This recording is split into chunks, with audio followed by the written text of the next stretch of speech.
Okay, an update video. It's absolutely a mess in here. I think it's time we clean up. But anyways, so all the wiring is done. You can see we just threw the spark plugs on. I should have waited and done a video because all the spark plugs will be hid in the back. You can't see the alternator wire. Those wires are hid. I don't think you're going to see many wires. The only thing we did was we did leave the water sender right there, and I guess we could have moved it down here.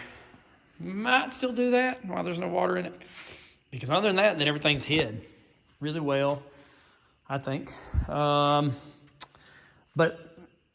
praise the Lord, we turned the key and it tried to fire it. So all that's done. So all this looks the same in here. I've still got to tidy up just the wiring. See, I've got them all connected to the box. And the box connected, battery will be in the back. And then run the battery to the starter, and then the starter back to the panel. And then the alternator's back here, and then the wire for the, the cars back here. So everything's back here now, ran under the frame. That was a pain. If we had, we have a lift, but can't get over there because we haven't put the rear end in. Leaf springs are in. Oh, the exhaust's in too. Forgot about that, yeah. So we stole the exhaust from the black donor car and put it in this car. So now you've got the gauges, the clock, the vintage air is got power to it, but I've got to wait, till we get the fenders in, and then I'll run all my lines to it and then hook those wires up. And I'm actually thinking, I'm always considering taking these hoses off and maybe getting something a little bit nicer, done. And just taking these off and then moving them over there. Kind of defeats the purpose of hiding all the wires on that one. You'll still see these, but you're going to see them no matter what, because we're not going to drill into the inner fenders like that. Now, I did come over here, though, and tidy these up and hide these wires. That is the alternator, and I'll run it underneath and hide it. And then drilled a hole back here. You have to go back. I'll find a video or picture where how bad the wires look. And then I ran them all up. See if I can get up under there. Under there now. Then made me some connections. So all those wires are hid. Then y'all don't want to be in the video.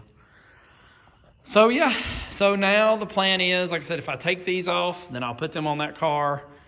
And this one don't have any gauges in it. I've pulled the gauges out, pulled the exhaust out. Ooh, that looks terrible. But the new gauges came in. We're gonna do, there's the bezel, and then the gauges are gonna be the Dakota Digital. They look just like the factory gauges, but when you turn it on, like lights come up behind the temperature, all that. And then it turns into like a digital. So hopefully, like I said, if we take those hoses off, and then the next step is we made our own brackets for the LS to hopefully pick it up with ease and not worry. See, just put them on. Got one in the front, one in the back. And that's what we'll use. Just put a bolt in that, pick the motor up without having to touch the intake at all. Bought these, what are they called? Dirty Dingo slider motor mounts. We'll see how they do. But pick it up tomorrow, get it off of this box, or at least undone from this box, and go ahead and hook up the transmission and put the torque converter in, all that stuff. Oh, we gotta put the starter on. Starter came. And then lower this motor with that transmission together into the car. And then when that's done, then I'll have all the fun part of trying to learn how to do the Dakota Digital. So, but really, I think the most anxious I am is over putting this motor and transmission in the car. I'm just so scared that, we're going to wash it and put plastic over it, and then put blankets over the plastic, and put blankets in the front, put blankets in the back. We'll have 3 or 4 people. I'll get my buddy Matt to come over again, maybe one more, or get Danielle out here too. But once we get the motor and transmission in, I'll feel fine then, because I can wire it without leaning over it, or I'll have to lean over it some, but without messing it up. I just don't want to scratch it up. If we don't have to scratch it up, of course.